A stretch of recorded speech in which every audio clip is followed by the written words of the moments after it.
훼손같이 나타났다고 봐야 되죠. 신인이 타계광을 합니다. 프로야구 30주년 레전드 베스트 10에 그리고 이제 임창용하고 트레이드가 됩니다. 3대1. 그 당시 때 제가 그 선수협 주동자로 찍힙니다. 양준혁을 본보기로 아웃시키다. 그때 이제 내가 명분이 없었던 게 프로야구 사상 처음으로 FA 10년짜리가 생깁니다. 10년짜리 FA가 생기면서 이제 내가 들어가겠다 해가지고 해태로 이제 들어간 거죠. 예, 해태에서 제가 거의 클리어 하이의 성적을 올립니다. 제가 그때 홈런이 32개였고 100타점 처음으로 이제 기록을 세웠어요.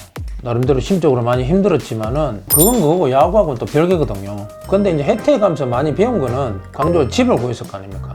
집을 구했는데 후배 2명이 빗자루 들고 서 있더라고. 짐 다 날라주고 청소 다 해주고 그래가지고 내가 짜장면 한번 사준 적이 있는데 그 당시 때 제가 해태에 있을 때 선수협을 제가 만듭니다. 그때 이제 그 삼성에서 트레이드를 시키는데 전화 한 통 왔다고 왔어요. 양준혁 선수 트레이드 했습니다. 너무 억울하더라고요. 실제로 계약서를 보면은 노예 계약서랑 마찬가지죠. 지금은 좀 바뀌었는지 모르겠는데 전화 한 통화 와서 트레이드 된다 하고 그래가지고 내가 선수협을 그때 해태에 가서 이제 만들고 선수협 주동자로 찍히면서 이제 그때 LG로 트레이드가 됐죠. 그래가지고 이제 제가 LG 트윈스로 트레이드가 됩니다. 이제 선수협을 막 이렇게 하다 보니까 훈련을 좀 제대로 못했어요. 그러니까 중간부터 다시 맹타를 터뜨려가지고 3할 때 하고 또 4할 때 출루율은 기본적으로 또 제가 플레이오프에서 스미스와 함께 탈락에 일조를 했다. 예, 맞습니다. 2001년도에는 타계광과 지명타자 골든글러브를 수상하는 등 괜찮은 활약을 하긴 했으나 참 말이 참 2001년 시즌 종료 FA 자격을 얻었을 때 선수협 사태 등을 문제로 FA 미야설, 해외 진출설, 은퇴설 등으로 말이 많았다. 2001년도에 제가 이제 타계광이 되고 그때 이제 저희들이 타계광을 했는데 플레이오프에 못 올라갔어요. 전주를 갔습니다. 근데 10년짜리 FA가 갑자기 9년으로 줄어들어요. 생각지도 않은 제가 FA 대상자가 됩니다. 일본에서 훈련을 하다가 FA가 됐기 때문에 다시 내가 이제 한국으로 들어왔는데 그때 내가 아까도 얘기했지만 타계광을 했었어요. 보통 근정수님 서로 오라 그러잖아요. 서로 오라 그러는데 아무한테도 연락이 안 와요. 내가 그때 이제 36억을 부르긴 불렀거든요. 근데 그게 협상 테이블 앉았으면은 자기들도 금액도 제시를 하고 해야 되는데 제시를 안 하는 거예요. 근데 알고 봤더니 이제 8개구단 대표들끼리 서로 단합을 한 겁니다. 네가 가면 어디 가겠냐 이거죠. 그래가지고 내가 급하게 이제 내 기록을 보여주고 내가 했던 비디오를 보여줬는데 그때 유용 매체에서 이제 딱 오라 그런 거예요. 그때 이제 삼성에서 김윤 감독님이 계속 푸시를 해줘가지고 다 단합을 했는데도 불구하고 약간 이탈을 해준 거죠.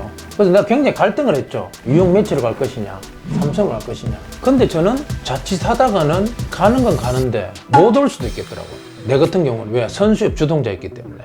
그래가지고 내가 삼성을 택했죠. 네. 그런 사연이 있었습니다.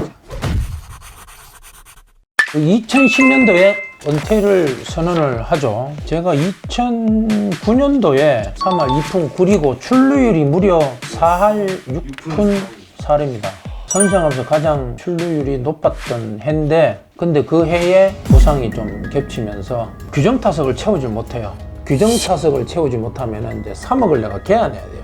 그런 좋은 성적을 냈는데도 불구하고 3억을 내가 실제로 배탄했어요. 그러고는 다음 시즌 때 내가 아무래도 좀 나이가 있고 베스트 피드도 사실은 좀 떨어졌죠. 아무래도 시즌 중반 됐는데 저를 부르더라고요. 이 구단에서 부를 때는 좋은 얘기가 거의 없어요. 낌새가 이상하더라고요. 그래서 불러가지고 감독이 어린 선수 위주로 가려고 한다. 계속 가면은 이제 앞으로는 2군에 가야 된다. 그러면 은퇴하겠습니다. 라고 숨도 안 쉬고 내 스스로 계속 트레이닝을 했어요. 계륵 같은 존재가 되면은 바로 은퇴하겠다고 계속 마음적으로 이렇게 구단에서 고맙다 그러더라고요. 네가 그렇게 해주면은 은퇴식을 화려하게 해줄게. 고마웠던 거는 네가 원하면 다른 팀에 조건 없이 보내주겠다 그랬어요. 나는 그게 되게 고마웠어요. 당연히 선수는 선수로 더 뛰고 싶잖아요. 그래도 내가 뛰었던 팀에서 은퇴하는 게 맞겠더라고요. 내가 그때 팬들하고 약속을 했어요. 안타를 칠지 뭘 칠지 모르겠지만 항상 그 전력 질주하는 모습을 보여드리겠다고 약속을 했는데 계속 삼진만 먹으니까 바깥쪽 헛스윙 스트레이트 고맙게도 김강민 투수가 7회만 던지고 내려갔거든요. 송원범 투수가 올라왔는데 2루수 땅볼 치고 마지막에 전력 질주하면서 이제 딱 언대식을 하려고 그러니까 갑자기 하늘에서 비가 막 쏟아지는 거예요. 눈물이 그렇게 나는 거예요. 마이크 들고 이제 내가 소감을 딱 하려고 그러는데 마이크가 꺼져버린 거예요. 꺼져버렸어요.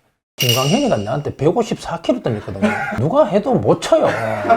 은퇴 시점에서 개인 통산 최다 안타, 최다 타석, 최다 홈런, 최다 사사구, 최다 2루타, 최다 루타, 최다 장타, 최다 득점, 최다 타점, 최다 경기 출장, 최다 타수까지 이렇게 막 11개 보고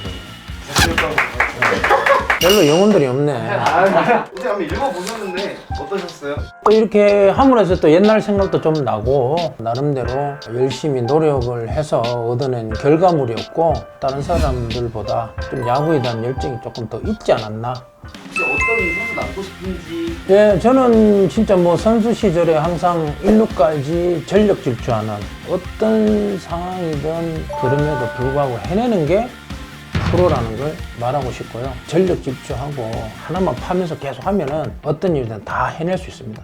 끝. 우리 양준혁 야구 채널에서는 사회인 야구 여러분들이 많이 동참해 주시고요. 영상이라든지 뭐 야구 배우고 싶은 거 있으면은 또 질문도 많이 주시고 많이 보내주시면은 제가 성심성의껏 아는 한도 내에서 많이 좀 야구를 알려드리도록 하겠습니다. 영상 많이 보내주십시오.